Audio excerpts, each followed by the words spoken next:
नमस्कार दोस्तों, आज फिर मैं आप लोगों के सामने हूँ यामी सीरीज का एक और भाग लेकर। तो अब आपका और ज्यादा समय ना लेते हुए सीधे कहानी पर आता हूँ।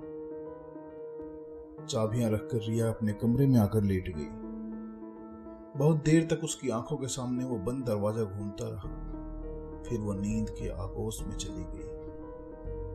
अगले दिन सुबह 8 बजे विजय और रिया ड्राइंग रूम में बैठे चाय पी रहे थे। रिया, कुछ याद आया उस किताब के बारे में? विजय ने पूछा। मैंने खूब याद किया, लेकिन और ज्यादा कुछ याद ही नहीं आया। शायद मैंने वो किताब पूरी पढ़ी ही नहीं थी। रिया खेदपूर्ण स्वर में बोली। पूरी पढ़ी ही नहीं थी? फिर तुम अपनी बुक कैसे लिख रही हो?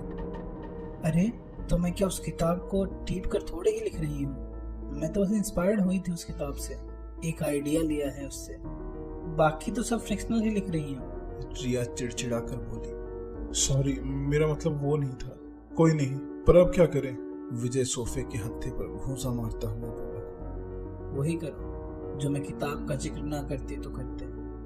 अरे तो तब ये जिक्र भी तो नहीं आता ना कि माया ने यामी की जगह ले रखी है। हाँ, ये भी है। जो किताब पढ़ी थी उसका नाम क्या था?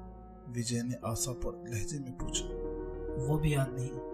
किसने लिखी थी ये तो याद होगा। विजय ने आशापूर्ण स्वर में पूछा, लेकिन उसके स्वर में आशा ना के बराबर ही थी।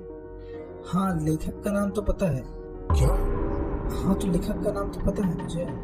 अरे तो बताया क्यों नहीं अब तक? पहले पूछा कब था? पहली बार पूछा, पहली बार में ही बता दिया। विजय ने असहाय भाव में उसकी तरफ देखा। रिया, हम किताब ढूंढ रहे हैं, तो किताब तो हमें लेखक के पास भी मिल सकती है। क्या पता लेखक के पास कोई कॉपी ही ना हो। ऐसा तो हो ही नहीं सकता। लेकिन चल, अगर तेरी बात मान भी ली जाए तो कहानी तो लेखक बता ही देगा, या वो भी कहानी भूल जाएगा। हाँ, कहानी तो बता देगा, वरना तुम्हारे सवालों का जवाब तो दे ही देगा। तो बताओ, क्या नाम है लेखक का? वो तो अभी याद नहीं है, देखना होगा। विजय ने सिर थाम लिया। मगर ये कोई इतनी बड़ी टेंशन वाली बात नहीं। नाम तक याद नहीं और टेंशन वाली बात नहीं? कैसे? आलोक सिंह खिलौरी। कि क्या? तुम्हारे लेखक का नाम? रिया आराम से मुंह चलाती हुई बोली। अब मिला कैसे जाए? कोई तो संपर्क सूत्र निकालना होगा। विजय अपना मोबाइल निकालकर अपना क्रोम ब्राउजर ओपन करता हुआ बोला। उसका भी कोई टेंशन नहीं, नंबर है मेरे पास। तुम मिल चुकी हो? नहीं, मिली तो नहीं अभी तक। अपनी किताब के सिलसिले में ही सोचा था कि अगर कोई जरूरत पड़ी तो कॉल करके मार्गदर्शन के लिए बोलूंगी। और पता तो तब करती जब कोई बात होती। वैसे एक बार यूं ही तलाशने की कोशिश तो की थी, मगर गूगल बाबा कुछ ढूंढ कर ना दिए थे। ज्यादा कुछ था नहीं लेखक के बारे में, बस एक ब्लॉगर द्वारा लिया गया इंटरव्यू दिखा था। वहीं पर ही मोबाइल नंबर भी शेयर किया गया था लेखक से संपर्क हेतु, तभी नोट कर लिया था। मिलाओ तो जरा। कैसे मिलाऊं? अरे वो नंबर। अच्छा वो। रिया ने कांटेक्ट लिस्ट से ढूंढकर नंबर मिलाया। स्विच ऑफ आ रहा है। वो खेदपूर्ण स्वर में बोली। इतना समय बीत गया है, क्या पता नंबर बदल दिया हो। लाओ नंबर दिखाओ। विजय हाथ बढ़ाता हुआ बोला। रिया ने मोबाइल विजय के हाथ में थमा दिया। विजय ने अपने मोबाइल से एक कॉल लगाई। हेलो। हाँ सोहेल, जरा ये नंबर नोट करो और फटाफट इसका एड्रेस बताओ। अर्जेंट बताना। क्या बात है, जलवे हैं तुम्हारे तो। अरे ये नॉर्मल रूटीन वर्क है। कुछ भी हो, सिंघम अजय देवगन लग रहे थे ऑर्डर देते हुए। देवगन कितना एनकाउंटर भी किए होंगे ना?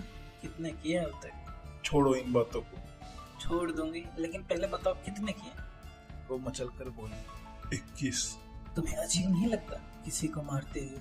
मैं मारता नहीं, बचाता हूँ। वो लोग हत्यारे होते हैं, जाने कितनी हत्या करते हैं।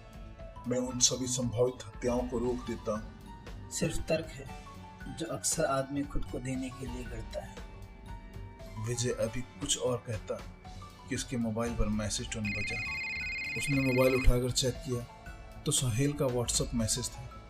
उसने मैसेज चेक किया और मोबाइल वापस मेज पर रख दिया। क्या हुआ, पता मिल गया? मुझे अभी मेरठ जाना होगा। मैं भी जाऊंगी।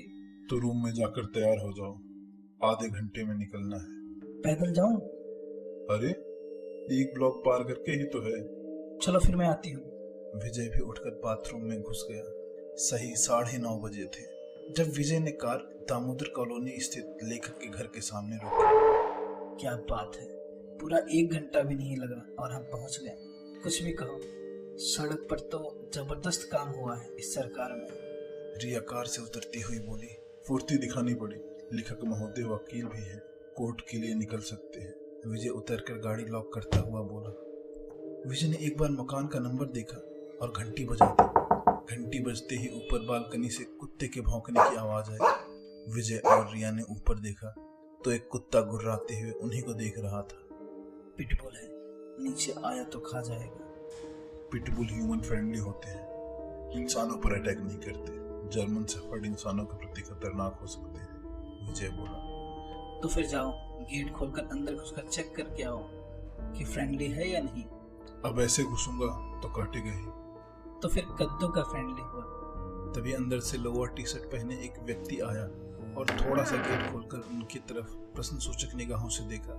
जी वकील साहब हैं? जी हाँ हैं। जी हमें उनसे मिलना था। वो जानते हैं आपको? नहीं, हम आज पहली बार आए हैं। कोई कोर्ट कचहरी का काम? उस व्यक्ति ने पूछा। जी ऐसा ही समझ लीजिए। ऐसा ही समझ लो यानी ऐसा है नहीं? व्यक्ति ने अपनी निगाहें विजय के चेहरे पर गड़ा दी। जी कुछ व्यक्तिगत काम है। कोई व्यक्तिगत काम है जिसे आप चाहते हैं कि मैं कोर्ट कचहरी का समझ लूं? जी हम वकील साहब को ही बेहतर समझा पाएंगे कि क्या काम है। विजय को इतने सवालों से चिढ़ सी होने लगी थी। आइए। सहसा वो व्यक्ति पूरा गेट खोलता हुआ बोला। विजय और रिया को उसने ड्राइंग रूम में लाकर बैठा दिया।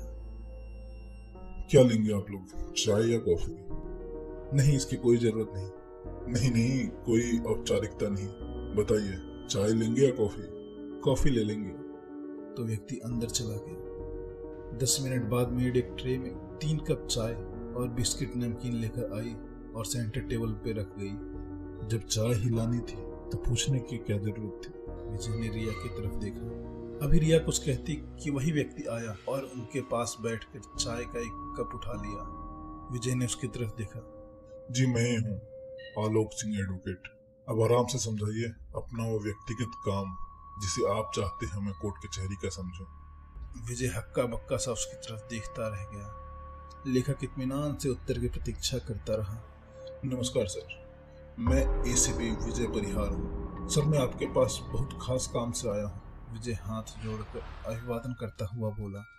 रिया ने भी हाथ जोड़कर अभिवादन किया और सरसरी तौर पर लेखक का निरीक्षण किया। उम्र में वो रिया को 50-55 के करीब लगे। कद काठी, शकल सूरत सब औसत थी, ना अच्छी ना बुरी, भीड़ में खो जाने लायक। जी बताइए एसीपी साहब, जो मेरे लायक होगा अवश्य करूंगा। लेखक भी हाथ जोड़कर अभिवादन स्वीकार करता हुआ बोला। सर आप बुक्स लिखते हैं? रिया जो इतनी देर खामोश रहने से बेचैन सी महसूस कर रही थी बोली। लेखक बनने की प्रक्रिया में है तो सही, अब लेखक हुए या नहीं पता नहीं। विजय और रिया ने फिर एक दूसरे की तरफ देखा। सर आपकी लिखी एक किताब के बारे में आपसे बात करनी है। आपने इनका परिचय तो कराया ही नहीं। जी ये रिया है। केवल नाम ही मुकम्मल परिचय नहीं होता एसीपी साहब। मेरी फ्रेंड है। फ्रेंड भी बड़ा भ्रमित करने वाला शब्द है। सर हमारी शादी होने वाली है। बहुत बढ़िया, बहुत अच्छी जोड़ी रहेगी। Thank you sir. वैसे आप करती क्या है रिया जी? जी मैं राइटर हूँ। अच्छा, कौन सी बुक लिखी है? जी अभी पहले ही बुक लिख रही हूँ। रिया संकोचपूर्ण स्वर में बोली। जी आजकल बहुत अच्छा हो रहा है कि पाठक एक लेखक तो होना ही चाहिए।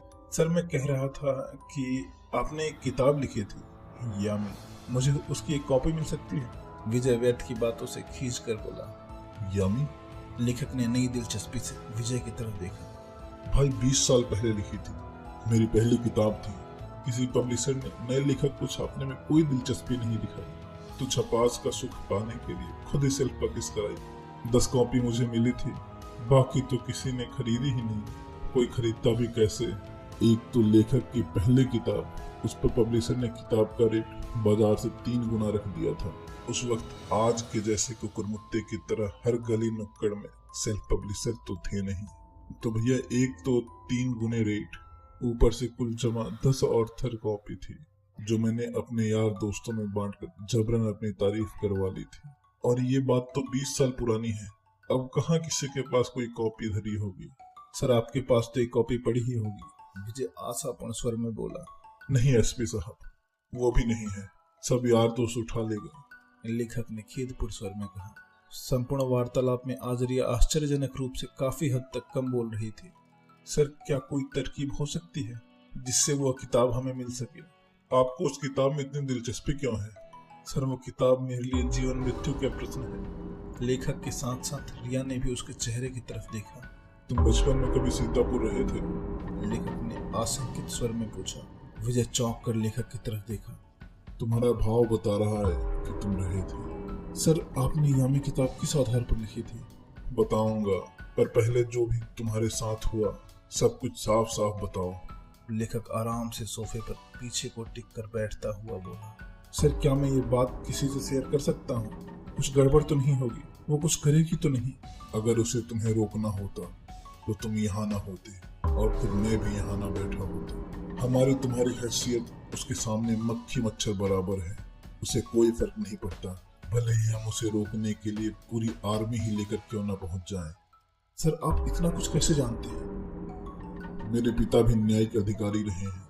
सन 1980 में वो सीतापुर में ही पोस्टेड थे और अकबरपुर हाउस में ही रहते थे, और मैं तुमसे ज्यादा खुरापाती बच्चा था। ओह, तो क्या आप भी? हाँ भाई हाँ, मैं भी। सर प्लीज मुझे भी तो बताओ, ये चक्कर क्या है? मुझे कुछ नहीं समझ में आ रहा। रिया से रहा ना गया तो वो बोल पड़ी। बताओ एसपी साहब बताओ, सुनाओ अपनी कहानी शुरू से। जवाब में विजय पहले दिन बाजार पे जाने से लेकर अब तक की सारी कहानी बताता चला गया। जैसे जैसे बताता गया रिया की आंखें फैलती चली गई, जबकि लेखक चेहरे पर मुस्कान लिए शांति से सारी बात सुनता रहा। सब वही है, कुछ भी नया नहीं है। अब क्या होगा?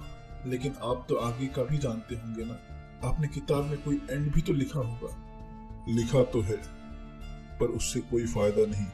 क्यों सर? तुमने इरफान खान की मदारी मूवी देखी है? हाँ देखी है। क्यों पूछ रहे हैं? जैसे मदारी में 2 एंड थे, तो ऐसे ही मेरी भी किताब में 2 एंड थे। वैसे भी इस कहानी के 2 ही एंड संभावित हैं, और अभी जब कहानी का एंड हुआ ही नहीं तो मैं कैसे लिखता? मैंने एक प्रयोग किया और कहानी के 2 एंड कर दिए। मैं कुछ समझा नहीं सर। वैसे भी जब खेल जारी है तो कैसे कह सकते हैं कौन जीतेगा, माया या यामी? और जीतेगा कौन ये भी छोड़ो, हम यही कैसे जान सकते हैं कि कौन माया है कौन यामी? तो क्या करें सर? चिंता ना करो, मिलवाते हैं तुम्हें अपने गुरुदेव से। वही तुम्हारे जिज्ञासा को भी शांत करेंगे और हमारी मदद भी करेंगे। गुरुदेव जी? हाँ एसपी साहब, गुरुदेव जी एकमात्र वही हैं जो हमें सही राह दिखा सकते हैं। कब मिल सकते हैं उनसे? आज शाम को चलेंगे उनके पास। शाम को? हाँ शाम को। वैसे कोशिश करेंगे कि जल्दी मुलाकात हो जाए, पर आप लोग ये बताइए कि लंच में कच्चा भोजन लेंगे या पका भोजन पसंद करेंगे? अरे नहीं सर, लंच की कोई जरूरत नहीं। मैंने जरूरत है या नहीं ये तो नहीं पूछा, मैंने पूछा कच्चा या पका। सर आपको नाहक तकलीफ होगी।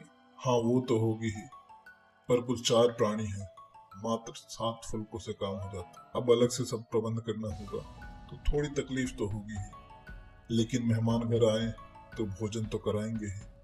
रिया और विजय अवाक से लेखक की तरफ देखते रह गए। उसके चेहरे पर दूर दूर तक गंभीरता थी।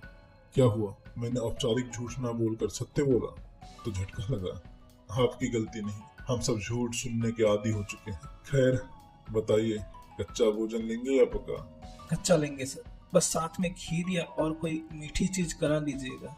रिया लेखक की तरफ देखती हुई बोली। लेखक ने रिया की तरफ देखा। रिया भी गंभीर चेहरा लिए उसे देखती रही। फिर लेखक के चेहरे पर मुस्कान आ गई और वो सहमति में सिर हिलाता हुआ अंदर की तरफ चल पड़ा।